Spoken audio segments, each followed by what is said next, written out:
The test is in 4 parts, Part 1, Part 2, Part 3, and Part 4. Now look at Part 1. Part 1. You'll hear a young student asking the social organizer of his school for information about organized trips. First, you have some time to look at questions 1 to 4.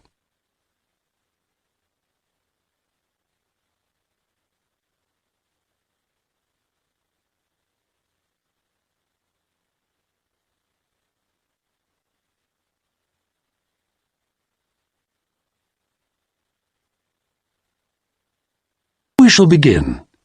You should answer the questions as you listen because you will not hear the recording a second time. Listen carefully and answer questions 1 to 4. Good morning. Good morning. How can I help you? I understand that the school organizes trips to different... Yes, we run 5 every month. 3 during weekends and 2 Wednesday afternoon trips. What sort of places? Well, obviously it varies, but always places of historical interest, and also which offer a variety of shopping because our students always ask about that. And then we go for ones where we know there are guided tours because this gives a good focus for the visit. Do you travel far? Well, we're lucky here, obviously, because we're able to say that all our visits are less than 3 hours' drive. How much do they cost? Again, it varies. Between £5 and £15 a head, depending on distance. Uh-huh. Oh, and we do offer to arrange special trips if, there are more than 12 people. Oh, right. I'll keep that in mind. And what are the times normally? We try to keep it pretty fixed so that students get to know the pattern. We leave at 8:30 a.m. and return at 6 p.m. We figure it's best to keep the day fairly short. Oh, yes. And how do we reserve a place? You sign your name on the notice board. Do you know where it is? I saw it this morning. And we do ask that you sign up 3 days in advance, so we know we've got enough people interested to run it, and we can cancel if necessary, with full refund, of course. That's fine, thanks. Before you hear the rest of the conversation, you have some time to look at questions 5 to 10.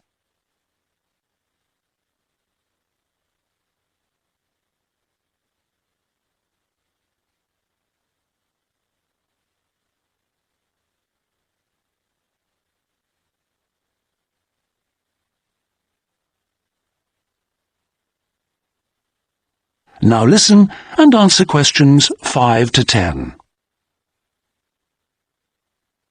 And what visits are planned for this term? Right, well, I'm afraid the schedule hasn't been printed out yet, but we have confirmed the dates and planned the optional extra visits, which you can also book in advance if you want to.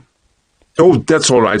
If you can just give some idea of the weekend ones, so I can, work out when to see friends, etc. Oh, sure.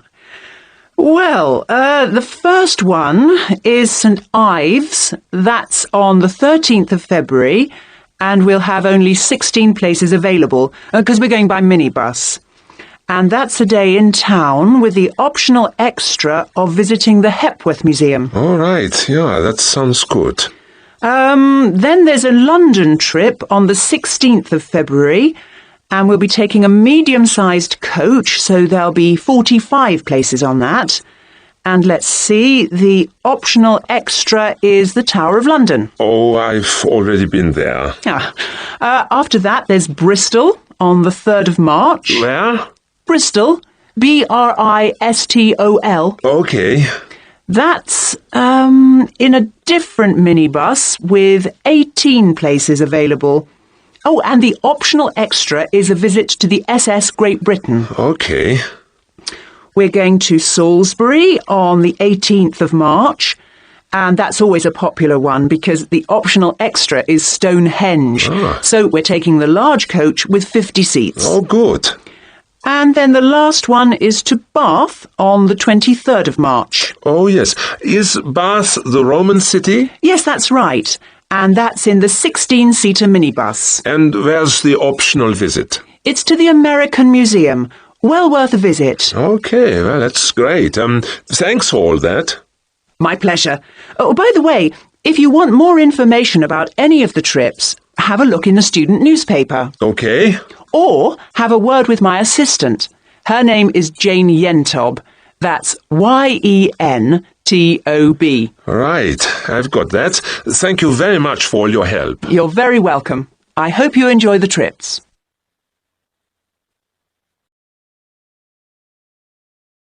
That is the end of part 1. You now have half a minute to check your answers.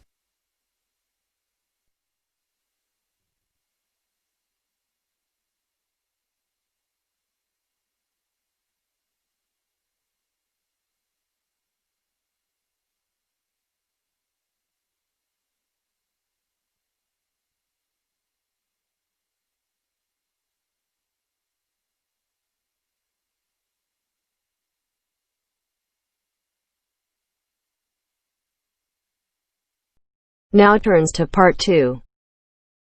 Part 2. You will hear a tour guide talking to her tour group.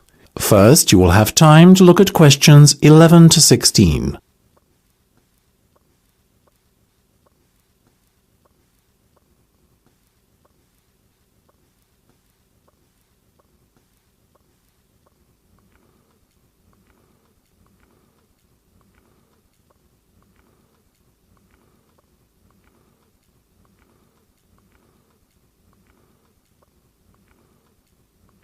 Now listen carefully and answer questions 11 to 16. We're approaching Gateman's house now, which is at the entrance to Lord Thundleberry's estate. The tour shall begin shortly, so I want to draw your attention to a few things on the map and remind everyone of the itinerary. First of all, we're going to head to the Lord's residence to view the inside of this beautiful 18th century building. After that, we've a short trip across the road to the Classic Car Centre. This showcases the Lord's personal collection of classic cars, one of the largest in the world. Then we'll head back down the road leading away from the Lord's residence and take a right. This will lead us up to the organic farm. Here, you'll learn how to grow your own organic vegetables and taste some of the fresh food that is made by the estate's excellent on-site chefs. From the organic farm, we'll head to the other side of the main road. You are likely to catch sight of many deer grazing on this part of the estate. On the right-hand side of the road, there's the wine museum that's close to the vineyard you see on the map there. After that, we'll head back to Gatesman's house for afternoon tea. Once we've had some refreshments, we'll jump back onto the bus and drive a little way up the road to the estate library, which is on the right-hand side. The library has a huge collection of books, so you are sure to find something of interest there. Next, we're on to the old mill, which is just a little way up the minor road across from the library. Finally, we'll continue on up the minor road until we come to the Great Waterfall. This is a spectacular feature of the estate and one of the largest man-made waterfalls in the British Isles. It won't fail to impress, I can assure you. Before you hear the rest of the discussion, you have some time to look at questions 17 to 20.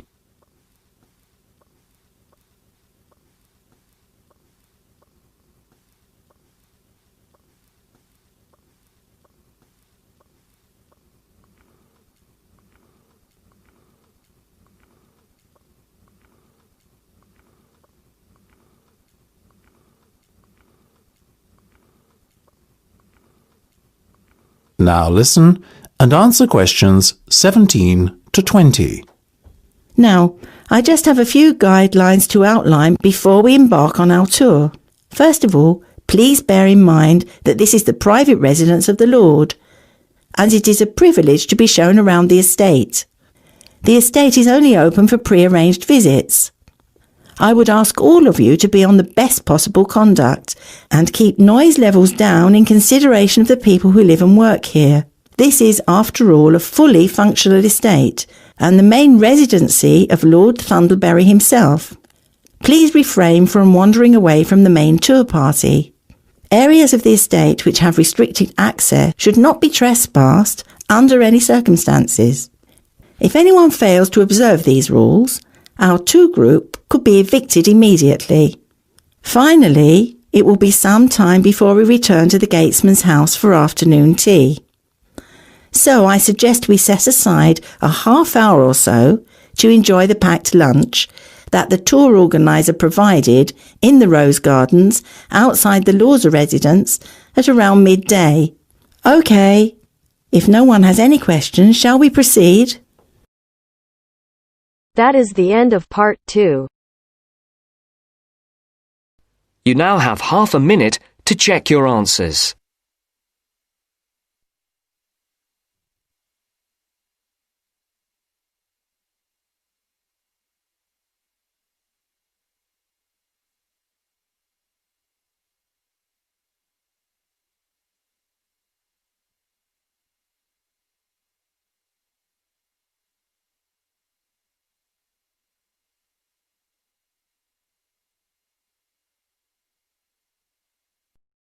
Now turns to part 3. Part 3.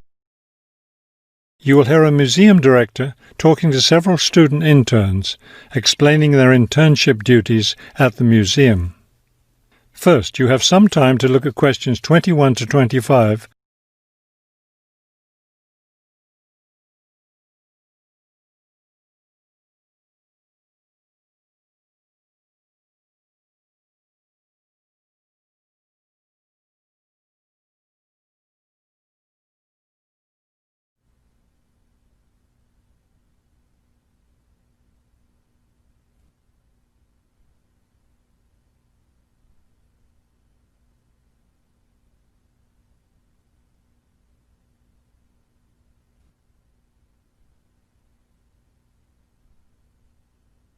As you listen to the first part of the conversation, answer questions 21 to 25. Welcome to the City Museum of Art. I'm Dr. Shirley Johnson, the director of the museum's internship program. Today, I'll be giving you an orientation to the museum and our museum administrator's internship program. Will we get a chance to tour the museum today? Yes, we'll start right now with a tour of the building. We'll skip the basement. Most of that part of the building is devoted to art conservation, which won't be part of your internship. Let's begin here on the ground floor with the museum offices. I guess this is where we'll be spending most of our time, helping with the office work. You'll spend some time working in here so you can learn what the administrative duties involve. But you'll also get a chance to experience all aspects of museum work. This room in here is the museum tours office. I'm interested in that. I'd really like to help out with the tours. That's great, because you'll all have a chance to lead some tours and maybe even to develop a tour of your own, too.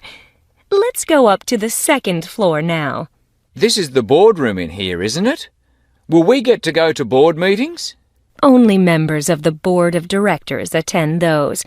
Now, back here behind the galleries are the classrooms. You're all welcome to attend any class you want at no charge. But we won't be teaching any, will we? No, the staff of the education department is responsible for that. Let's move up to the third floor now and the research department. Each of you will spend some time working in here. Great. I'd like to help with the research. We're working on some very interesting research projects right now. Also, as an extension of your research work, you'll probably contribute to some of the museum's brochures. I'm looking forward to that. I like writing about art. Another thing I've been hoping to be able to do is meet some artists. You're in luck then. We've planned a reception for the first day of your internship, and you'll have the chance to meet several local artists then.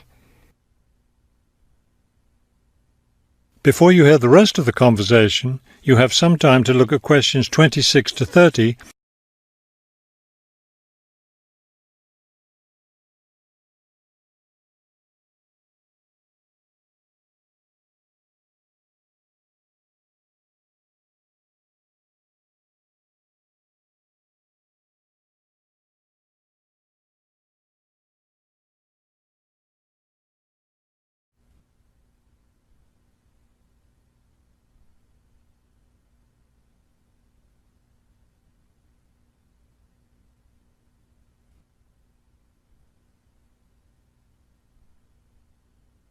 Now listen and answer questions 26 to 30.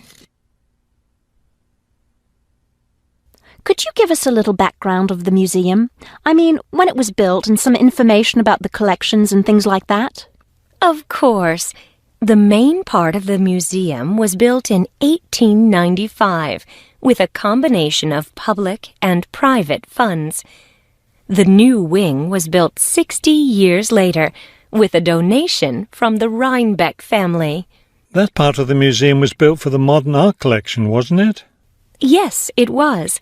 In the main part of the museum, we have a gallery devoted to works by local artists, our sculpture collection, and a small collection of classical European art. You mentioned classes earlier. What kinds of classes does the museum offer? In our adult education program, we offer a series of art history classes, and for children, we have a program of arts and crafts workshops. You can get a brochure from the office that will give you more information. I saw a lot of chairs set up in the main hall. What are those for? Those are there for tonight's musical performance. We offer a weekly concert series during the fall and winter, and of course, all of you are welcome to attend.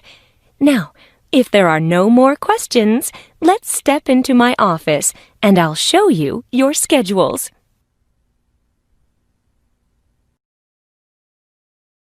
That is the end of part 3. You now have half a minute to check your answers.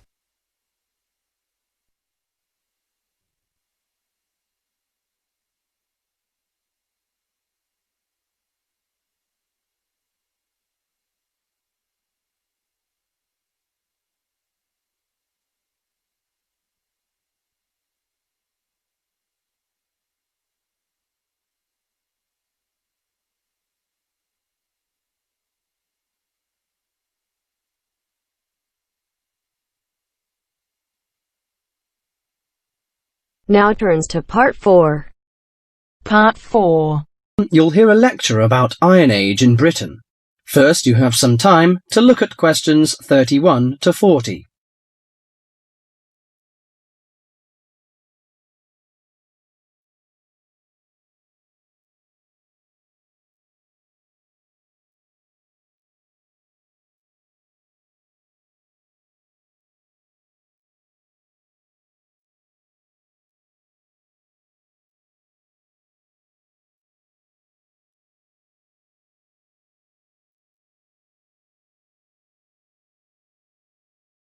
Now listen carefully to the message and answer questions 31 to 40.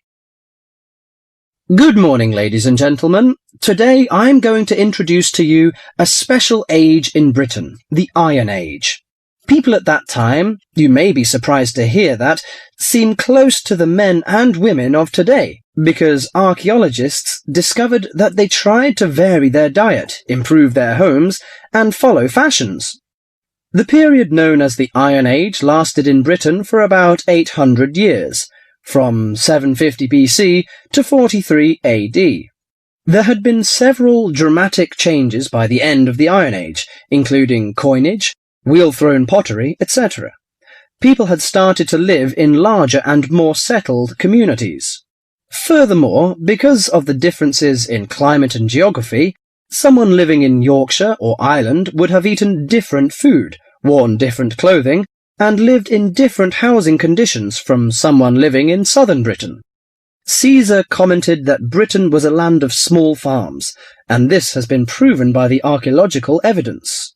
Since Iron Age society was primarily agricultural, it is safe to presume that the daily routine would have revolved around the maintenance of the crops and livestock. Small farmsteads were tended by and would have supported isolated communities of family or extended family size. They produced enough to live on and a little extra to exchange for commodities that the farmers were unable to provide for themselves. For those farms, harvested crops were stored in either granaries that were raised from the ground on posts or in bell-shaped pits 2 to 3 meters deep. Some 4,500 of these storage pits have been found within the hill fort interior at Danebury in Hampshire. and if they were all used to store crops, this would have essentially made the site one large fortified granary. Although the archaeological evidence shows that cattle and sheep would have been the most common farm animals, it is known that pigs were also kept. The animals would have aided the family, not only with heavy farm labour in the case of the cattle, such as the ploughing of crop fields, but also as a valuable form of wool or hide and food products. Horses and dogs are also observed in the archaeological evidence from both faunal remains and artefacts. Horses were used for pulling 2- or 4-wheeled vehicles, carts, chariots, while dogs would have assisted in the herding of the livestock and hunting. Besides agriculture and stock raising, the architecture in Iron Age is also worth mentioning. A very well-preserved settlement has been discovered at the site of Chislester in Cornwall. It was made up of individual houses of stone, with garden plots.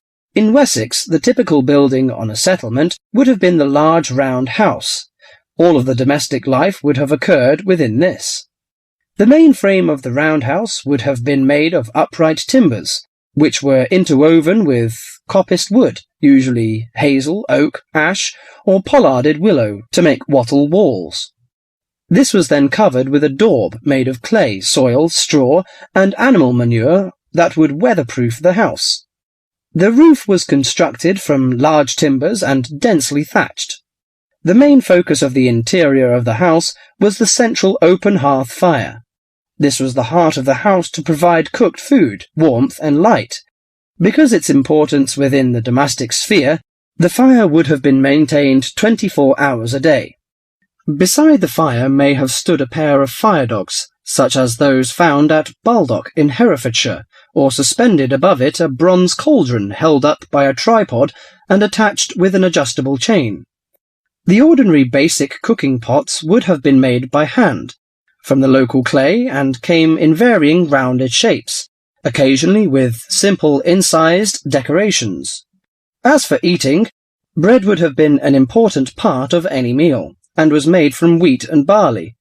The dough would have then been baked in a simple clay-domed oven, of which evidence has been found in Iron Age houses. The barley and rye could also have been made into a kind of porridge. In addition to this, the grain was also fermented to make beer, and the surface foam that formed was scraped off and used in the bread-making process. The interior of the house was an ideal place for the drying and preservation of food. Smoke and heat from the constant fire would have smoked meat and fish, and would have dried herbs and other plants perfectly. Salt was another means of preserving meat for the cold winter months, but this was a commodity that could not be made at a typical settlement. Well, you can see that Iron Age people lived a decent life, didn't they? I'm going to introduce their culture and leisure time next time. Thank you.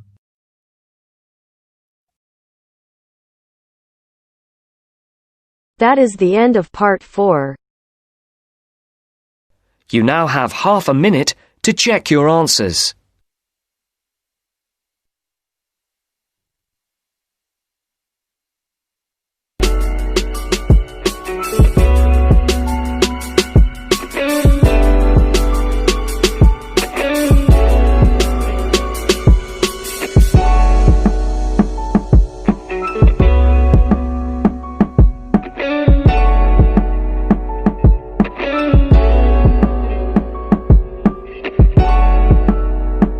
That is the end of the test. You now have 10 minutes to transfer your answers to your Ielts listening answer sheet.